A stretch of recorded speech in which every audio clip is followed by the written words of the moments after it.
interesting details about yourself that makes you stand out? Well, I am a mom of two lovely girls, Grace and Layla, who are 10 and 7. And I'm also, I had a breast cancer diagnosis last year, which we successfully survived, conquered, kicked some butt. I've had the opportunity to work with lots of different people of different ages, of all, the entire scope of ages. What else is interesting about me? I don't know. Oh, you were a cheer coordinator. I volunteer for all too many things. She's my brownie mom, sort of. Sort of, yeah. She's our cookie mom. I volunteer myself too much. That's interesting. Oh, but it's a good thing. That's a good thing. But I get in over my head. Oh, Layla wants to move on. Okay. Okay, number 10. Where do you get your recipes? How do you put your own personal twist on recipes? I get my recipes from cookbooks, magazines, and the internet, and I tend not to put a personal twist on them until I've made the recipe with success several times. You always make it with success. Oh, well, thank you. Well, sometimes, and when I'm ready to put the personal twist on it, it'll be just kind of changing an ingredient to something that friends and family are not used to, introducing a new texture to the recipe, things like that. Complete this sentence. If I were an ingredient, I would be why? If I were an ingredient, I would be chocolate. Like chocolate, if you treat it right, it will do amazing things for you. It will shine, it'll be very strong, and it will be flexible. Okay. And I'm not done. Okay. And also, if you treat it poorly, it will be impossible to work with. What's your all-time favorite ingredient and why? And do you have any others? I love using passion fruit. That's my all-time favorite, and it's one of those things where you look at it, you see yellow, so your mind is thinking lemon, but then you get this exotic punch that leaves you wanting more. I also love to use chocolate, especially Janduja. What are your top 3 original baking ingredients or decorating tips?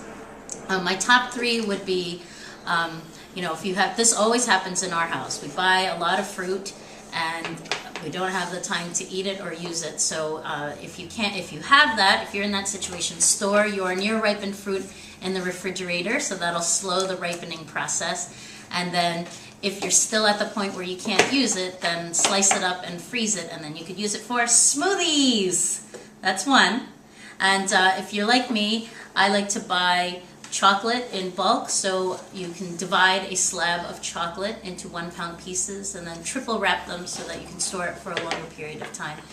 And no matter what, don't be tempted to overfill your pastry bag or cone, because for one thing, your hand will get tired while using it, and it will be a mess to try to close it up.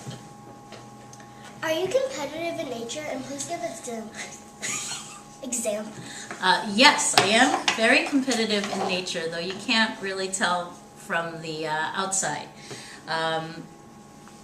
And it depends on the situation. But a lot of times, one of the things that I get to do as a teacher is I teach 4th graders how to type without looking. And it is very important to me that year after year, the kids that come from my school type with greater skill than kids that come from the other schools.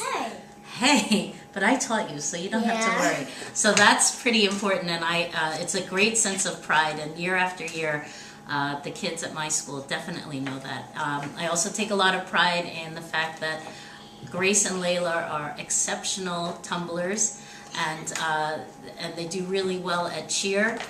And it's very hard for me to see that somebody else is doing better than them, and while I can't necessarily get out there on the floor and do something about it. I can, mentally make a note that I need to sign them up for another class or have them do a private or something like that. But I do take a lot of pride in how well they do in cheer. Do I have anything else? No? For that one, I don't remember. But those are 2 examples of being competitive. And also, in pastry school, I really tried to come up with projects that would put me over the top, like really blow people away, and blow the other students in my class, my classmates, just kind of be better than what they came up with. If you're up against any other contestants, will you be competitive in order to win the cash and prizes? Elaborate. Absolutely. I say bring it on. And I like to be a stealth in these kinds of things, unassuming, and you can write me off just by first impressions. So that's when I will kick your ass. Oh, kick your butt. How do you handle stressful situations and how do you react? Well, I am not so good. I don't know. I'm okay in stressful situations. I get angry. I get upset. I yell at people. Anyone who's in my way is going to get yelled at, and everything is irritating. But overall, I think that I handle it. I handle it like anybody else does, and it's the accumulation of stress that will that kind of finally gets to me. And I might cry, but nobody's going to know that. Why do you want to be on the show? Well, I want to be on the show because I want an opportunity to showcase my skills and see if I can really make it in the industry. And then I also want to be able to be living proof to Grace and Layla that that you should be living your dreams, and I can't say that unless I'm doing it myself. And why should we pick you to be on the series? And what makes you unique? I'm unique because I'm the underdog in the picture. I think that unassuming, the underdog. What's that? That means that you don't, the one that's, I guess, you don't expect to win. Oh, okay. And that's the person that you're going to be rooting for. So I'm a mom, I do all kinds of other things.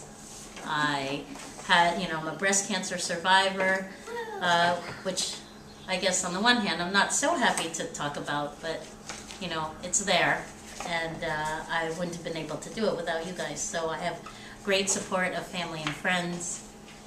That's it. Okay, I think we're done. Are we done?